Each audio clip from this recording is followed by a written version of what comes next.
Well, we are delighted now to be joined by Errol Musk, father of Elon Musk, from Cape Town. Errol, welcome to Talk TV. Thank you. Errol, it's extraordinary to think that we're speaking to the father of the world's richest man.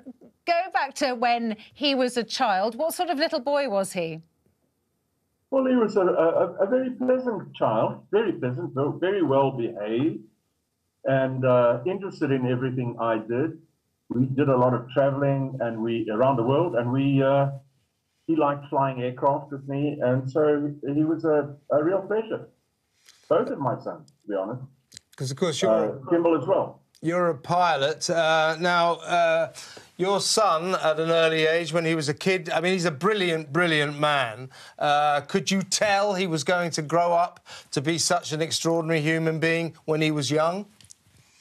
Well, I think every parent just really hopes they get a job one day, and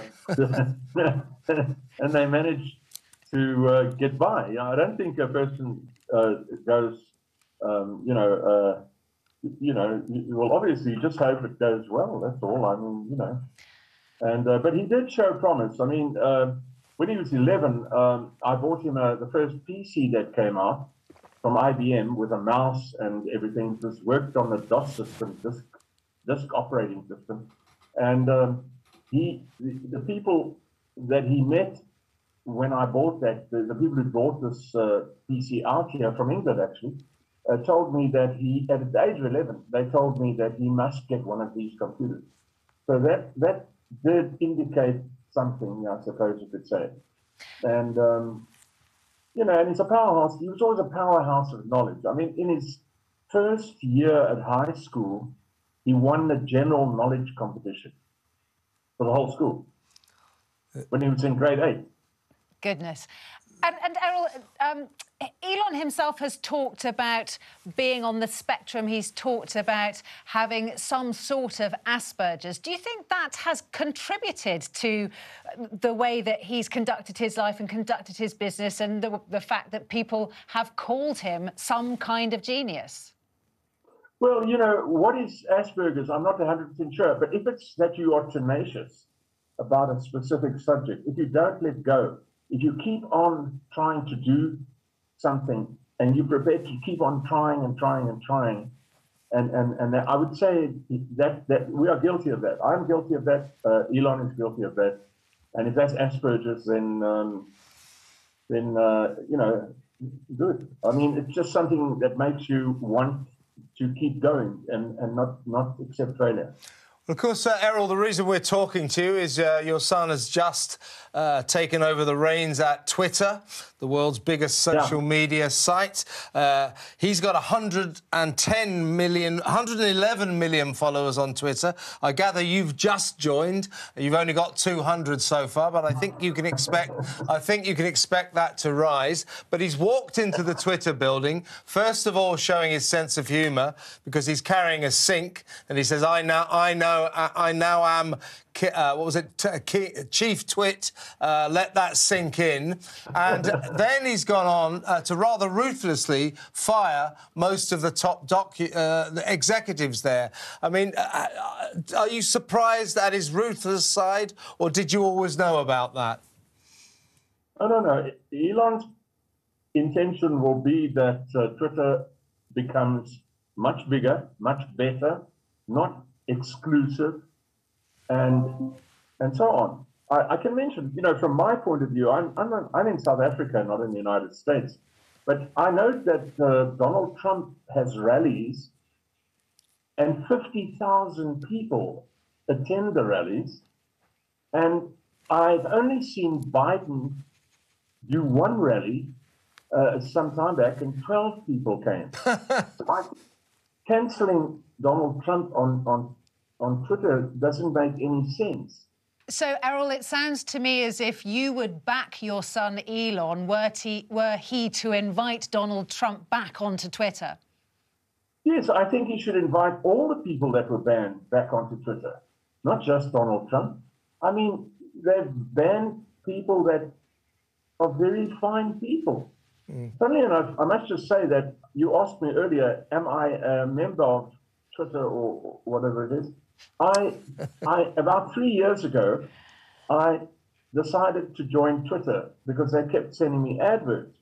And then they told me that I'm already a member, or I'm already a subscriber, and that I've already posted about 450 posts. And I said, no, I'm not a member. And then I had to get hold of our company, family company, to have the Twitter take me off because it was a fake. It was a fake thing. Yeah. It was fake. And but now recently I've joined. It's actually I think all right now. I think they've done away with the bots. So Elon wants to cut that sort of thing out, the fake accounts, the imposters that play around on Twitter. But it sounds, you know, I'm a big fan of your son because I think he's a huge believer in freedom of speech. And it sounds like you are too. Yes, of course. I mean, you've got to give everybody a shake. You can't just give your pals a shake. You have to give everybody a shake. I mean, you know, you can't do bad things on things like this. You can't say terrible things, but you should be able to say something. And as long as it's inside the rules, I think you should be able to say it. And Errol, your own relationship with Elon, much has been said over the years that perhaps you've had rocky patches or are estranged. How is your relationship with him today?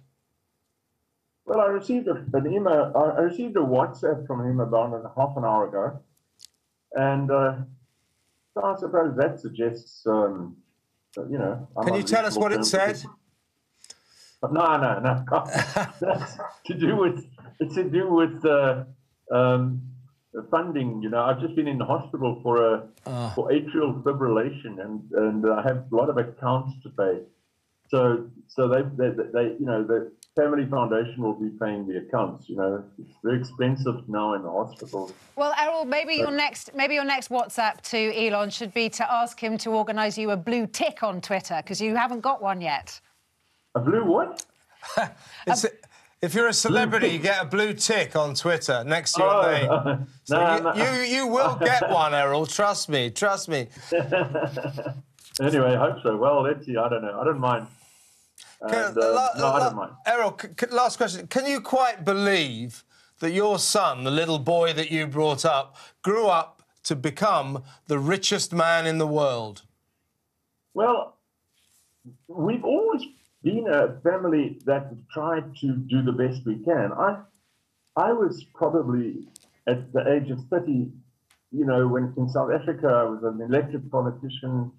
I was socially high up and down. So I also, you know, sort of did more than the average, and like Elon's mother also. And so we are a family that seems to go out there and try to make a difference or you know, do something that people want and so on. And so I think, obviously, I'm very happy that he's achieved this,